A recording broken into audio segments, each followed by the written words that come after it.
a visionary and an excellent communicator, Mr. Radheshyam Mopalwar believes in scaling oneself along with changing times.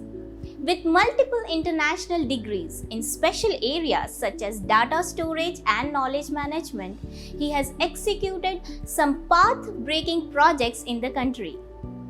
Samruddhi Express is an extension to his progressive mindset, a project being built on the lines of a high-tech and a feasible future for the people of Maharashtra. This will be an example for other states too. We are talking to him today on Samruddhi Express, his vision and achievements in the journey as the Vice Chairman and MD of MSRDC.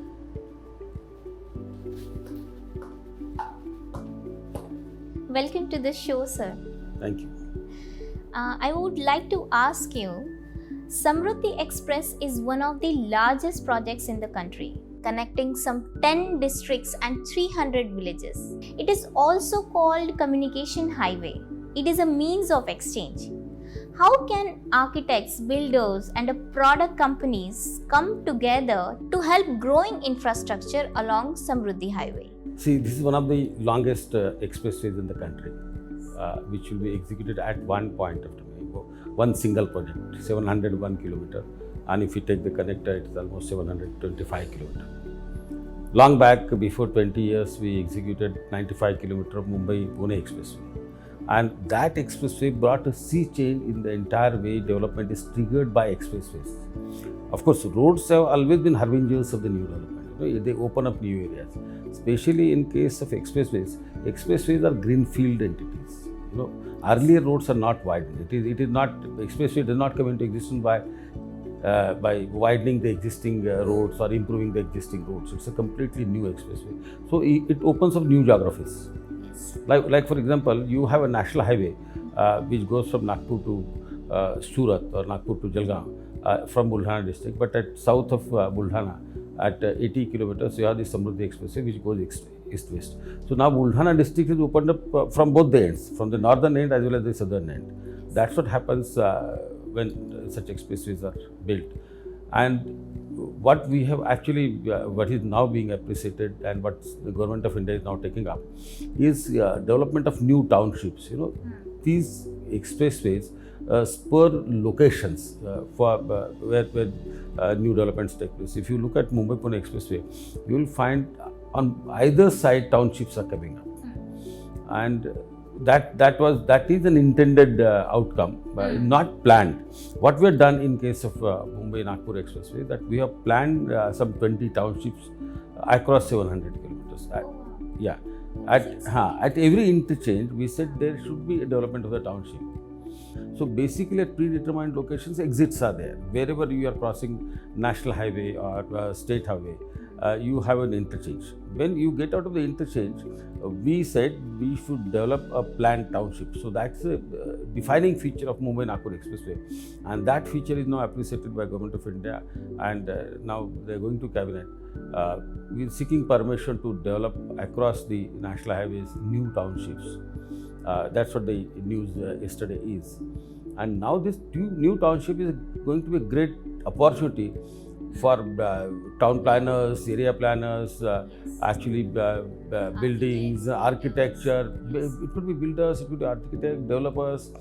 So it is not only simple residential architecture or business architecture. The architecture in its full bloom, in every aspect of development will be tackled back.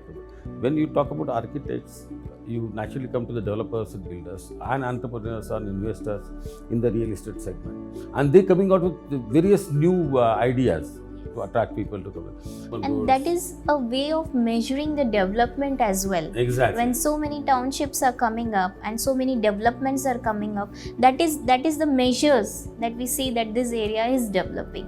We have talked about development. What are the major problems of Maharashtra that this highway solves, apart from providing ease of access and job opportunities between major cities? The first is Maharashtra's development was always seen to be Pune, Nasik, Mumbai centric. It was called Golden Triangle as our as far before as 20 years before. In fact, there was a golden triangle. Then we added Aurangabad to it. We said it is a golden quadrilateral. So in almost more than golden 60 quadrilateral. in Okay. Maharashtra. Okay. So almost 60+% of Maharashtra GDP is actually focused here. Whereas 2/3 of Maharashtra is left untouched. In fact, 11 districts of Vidarbha and 8 districts of Marathwada, they are untouched, or there is not great communication. Now, if you want to come from Gondia to Mumbai, it is 20 hours, or Nagpur to Mumbai, 18 hours. So, it's a great disadvantage. What is most important? Access to metropolitan opportunities for goods and services. Even for academic excellence, I would like to come to Mumbai or Pune. Areas which were not developed are actually opened up. Yes. So Yes. this is the great advantage. Yes. Yes. of the expressway. That's a biggest advantage. That's boosts the economy as well and the fast pace of development. Along with the other industry leaders, in your opinion, how can such initiatives help government projects and take it to the next level? See, government projects require continuously continuous innovation. See, Yes. same when such forums come, a lot of youngsters come with better ideas, newer ideas, greater innovations, and they also get platform to actually interact with government. Otherwise, Yes. the interaction of the government with the industry is actually always constrained by the same repetitive set of Yes, people and mindset. people and ideas. Ideas and mindset. Yes. So such fora actually they give great opportunity for people with newer ideas, newer innovations, creativity to come to the fore, and then it becomes a great opportunity even for the government to source talent and skills from across the spectrum.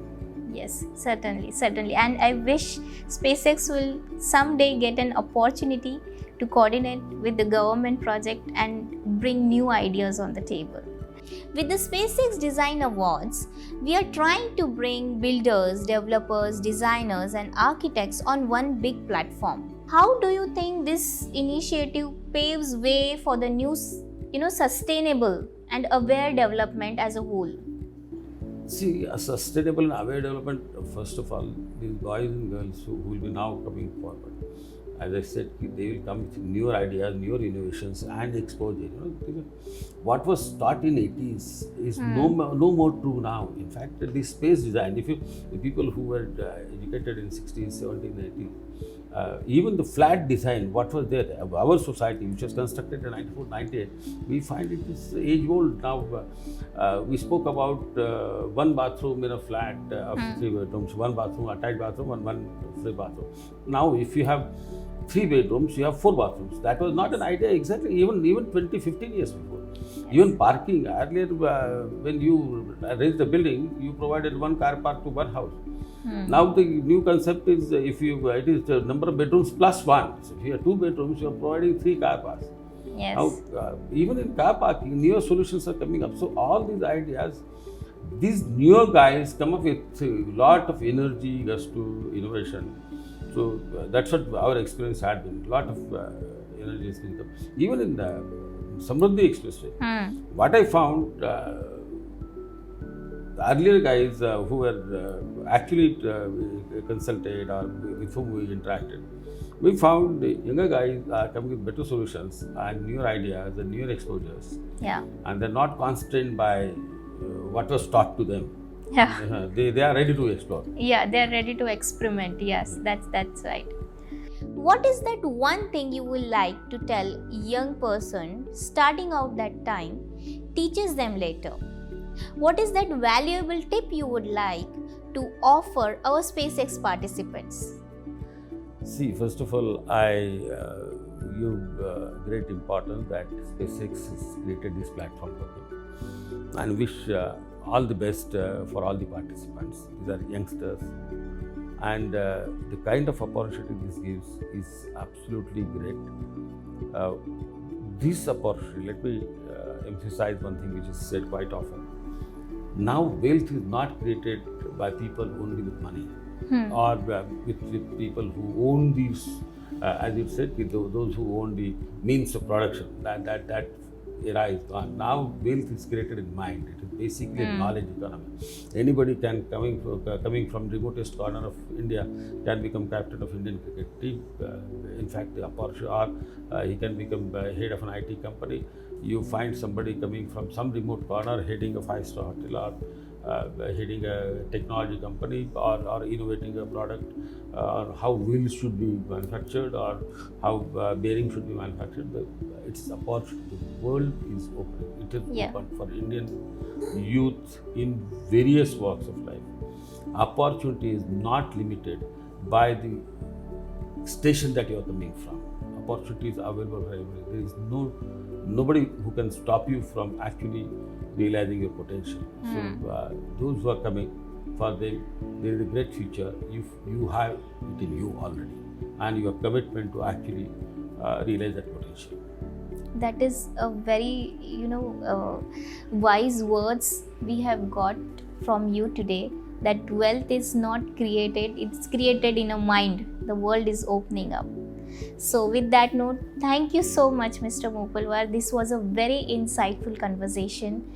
We got to know some incredible things about the Samruddhi Highway project and about you. Appreciate you taking the time to talk to us. Thank you so much. Thank you. Nothing great has been achieved through comfort, and it is in problems that solutions lie.